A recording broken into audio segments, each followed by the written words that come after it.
दोस्तों, बीजेपी ने सपने में भी नहीं सोचा होगा कि उसके लिए स्थितियां यहां तक आ सकती हैं कि अपने दम पर बीजेपी बहुमत का आंकड़ा भी अब तक पार नहीं कर पाई है। जब तक मैं ये वीडियो रिकॉर्ड कर रही हूं, कम से कम इलेक्शन कमीशन के जो शुरुआती रुझान है वो यही संकेत दे रहे हैं कि बीजेपी अब भी बहुमत के आंकड़े से बहुत दूर है।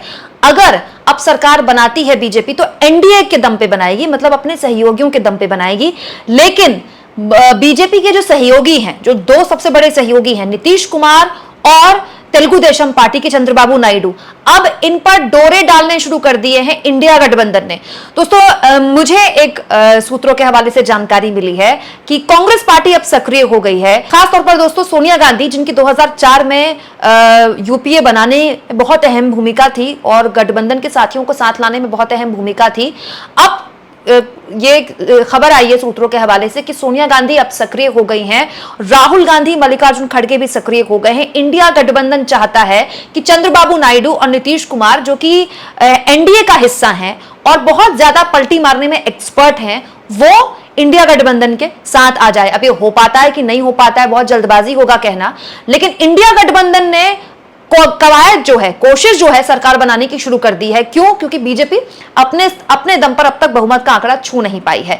हालांकि ये बात सही है दोस्तों कि बीजेपी अब भी सबसे बड़ा दल है और एनडीए अब भी सबसे बड़ा दल है। तो सरकार बनाने का न्योता जब दिया जाता है तो सबसे बड़े दल को या फिर सबसे बड़े गठबंधन को ही दिया जाता है। लेकिन बड़ा सवाल यह है दोस्तों कि जो दो सबसे बड़े सहयोगी हैं, जिन्होंने सबसे ज्यादा सीटें जीती हैं अभी तक शुरुआती रुझान में, मैं नहीं कह रही हूं कि ये फाइनल आंकड़ा है, शुरुआती रुझान में, जैसे दोस्तों आंध्र प्रदेश में टीडीपी शुरुआती रुझान में 16 सीटों में आगे दिख रही है, 25 में से 16 सीटों में। और बिहार में तो जेडीयू ने कमाल कर दिया है, शुरुआती रुझान में वो भारतीय जनता पार्टी से भी बेहतर परफॉर्म करती दिखाई दे रही है।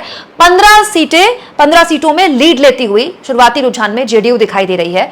और ये जो दोनों ही दल हैं जो सबसे ज्यादा बड़ा चंक एनडीए में देती हैं और जो एनडीए को जो बहुमत पूरा हासिल होगा वो इन्हीं दो गठबंधन के नए साथी जो हैं, जो नीतीश कुमार हैं और तेलुगु देशम पार्टी के चंद्रबाबू नायडू हैं, इन्हीं की वजह से हैं।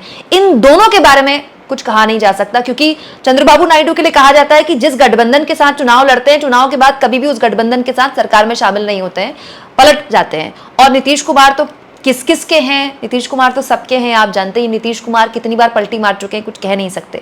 तो सूत्रों के हवाले से जानकारी मिल रही है कि कर्नाटक के मुख्यमंत्री और कर्नाटक के उप मुख्यमंत्री एक तरह से बातचीत शुरू कर चुके हैं। किससे? चंद्रबाबू नायडू से।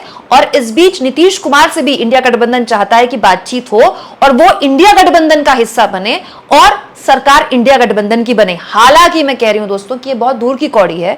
क्या ये बात वाकई में सच हो पाता है? नहीं सच हो पाता है, बहुत जल्दबाजी होगा कहना।